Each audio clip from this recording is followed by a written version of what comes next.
Okay, so we need to expand on our knowledge of conditional logic. And to show you why that's the case, we're going to revisit the dice roll program that we wrote in the previous lab. So if you used the instance variable method, like the one I have set up here, you see you have your instance variables.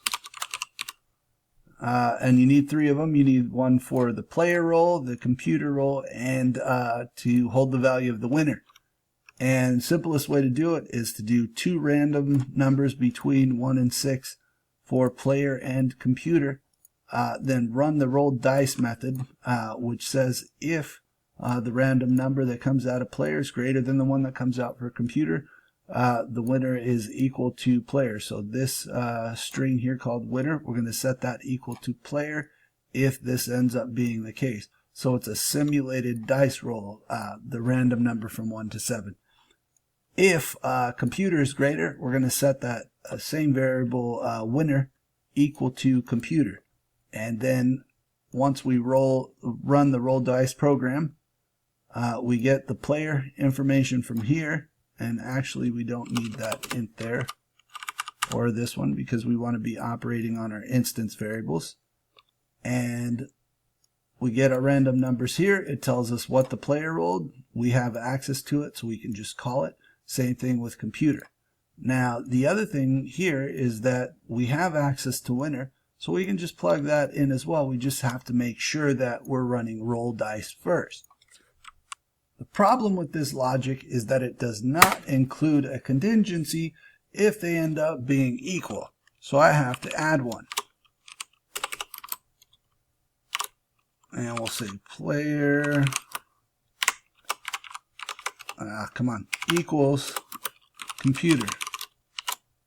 So if that happens, winner equals, and you can say something like it's a tie, an exclamation point there. And so if we ran that a few times,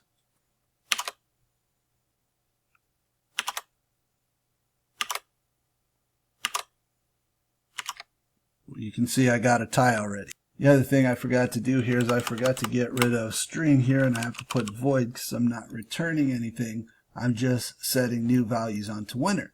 But there is a bit of a flaw. This actually works if you're using instance variables, but there's a bit of a flaw if you decided to go the return method route. So let's try that really quick and I'll show you what's happening.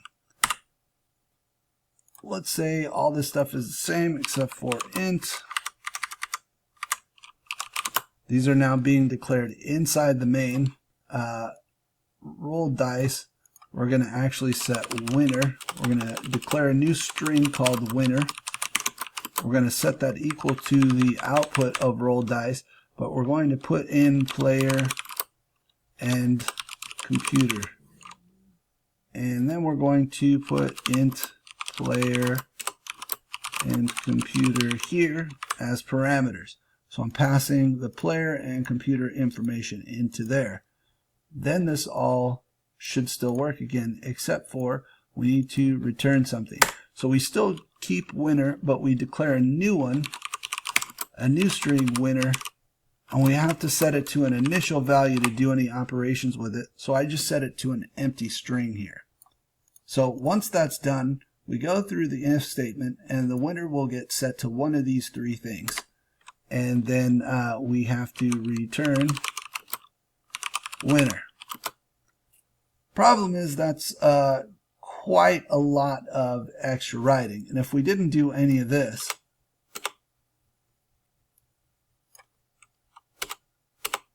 and we could just do returns. And that's a question that a lot of people have, is why can't I just do a bunch of returns here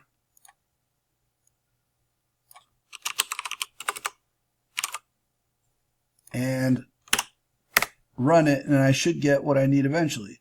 The problem is that that generates an error for us.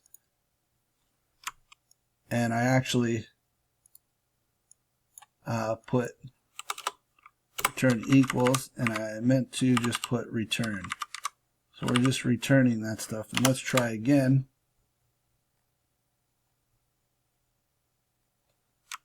and I have to change my return type to string because I'm returning something now. It's no longer void.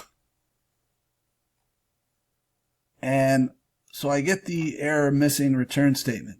Now the reason I get missing return statement, even though I have 3 of them, is the fact that from Java's point of view, any one of these 3 ifs could return a false and not be true. And so it could be left with no return statement.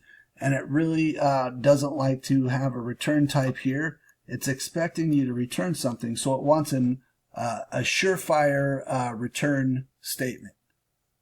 And the way we do that is we can use else. So we have 2 ifs and then an else.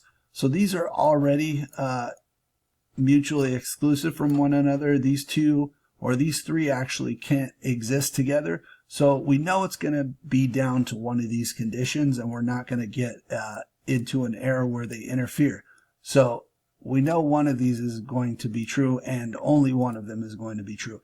And the thing with the else is that it gives us a surefire, Java knows no matter what, I'm going to get a return here. So it stops generating that error, and it just runs the code. So that alleviates us from, first of all, it makes us not have to write another complete if statement, and it also keeps us from having to write another variable and set the values equal and return the variable. We can simply do returns inside of each of the conditions.